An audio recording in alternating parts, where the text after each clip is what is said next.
Can you hear me? Can you hear me, Lord Popat? I can hear you. Can you hear me? Yes, I can hear you. Your first reaction coming in right now, because the big question is right now, which I'm asking you as well, and thank you for joining us here on Republic TV. What is next for UK's political future? What do you see happening next in the next few days? Well, basically, as I said, Liz Truss will continue to be the Prime Minister until we have found a successor. And people like Rishi and others will throw their hat into the campaign to become leaders of the Conservative Party. Whoever becomes leader will become the Prime Minister. And earlier, your person quite rightly said Labour is not that well prepared for the election. There won't be an election, but there will be a new leader coming up, leading our country. Right. Right. And could you also tell a little bit more about what do you think really made her resign? Because she is saying that it is she came at a time of great economic and international instability. Does that mean that there was no faith in her? Because a lot of criticism for her economic policies as well. So do you think it was very early for her to put in her papers? She was there for just around 6 weeks as the UK Prime Minister. Well, she came very ambitious, with the Chancellor giving huge tax cuts, mainly to the rich people. Tax cut with borrowed money rather than earned money. And this is not conservative. We only give tax cuts when we have earned that extra money, but we won't borrow money to give tax cuts. So she badly failed and misjudged her agenda. And she hasn't got the support of the parliamentary colleagues now. She's realized that. And the best thing for us was to resign. Right.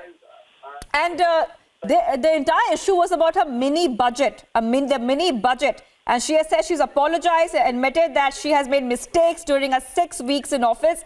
But she said that she will be trying to change the course and has taken responsibility for the right decision. So what exactly was the problem with that mini budget which has led to her putting down her papers? The mini budget was giving out tax cuts, which wasn't there in the copper, basically. It was tax cuts were coming from borrowed money. And that is not what we want to do. We don't want to have a credit card, so borrow money and give out money to people to spend. So this is not conservative. And this is why her colleagues were not very happy with this huge tax cuts she'd given out. And some of them were reversed by the new Chancellor.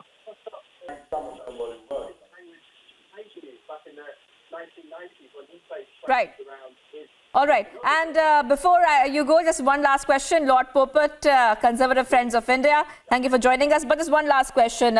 Like you were saying that who do you think is going to take over from Liz Truss? Who are the candidates right now that we're looking at?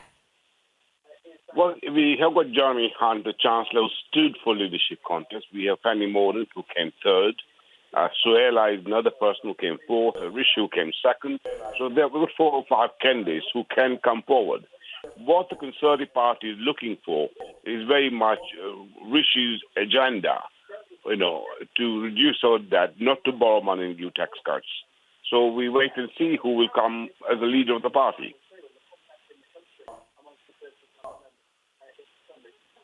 Right. Okay, thank you, Lord Popat, Chairman of the Conservative Friends of India, who was with us right now. In fact, viewers, it's a big breaking that we're getting for you right now. It's extremely, extremely important because Liz Truss has just resigned in around 45 days right now after taking becoming the Prime Minister of the UK. It was an election where in fact, we were seeing a very, very close contest between Rishi Sunak and Liz Truss. Liz Truss became the Prime Minister of UK. She just a short while back had resigned, and this is what she has said. Let's listen in to that address of hers. I came into office at a time of great economic and international instability. Families and businesses were worried about how to pay their bills. Putin's illegal war in Ukraine threatens the security of our whole continent, and our country has been held back for too long by low economic growth. I was elected by the Conservative Party with a mandate to change this. We delivered on energy bills and on cutting national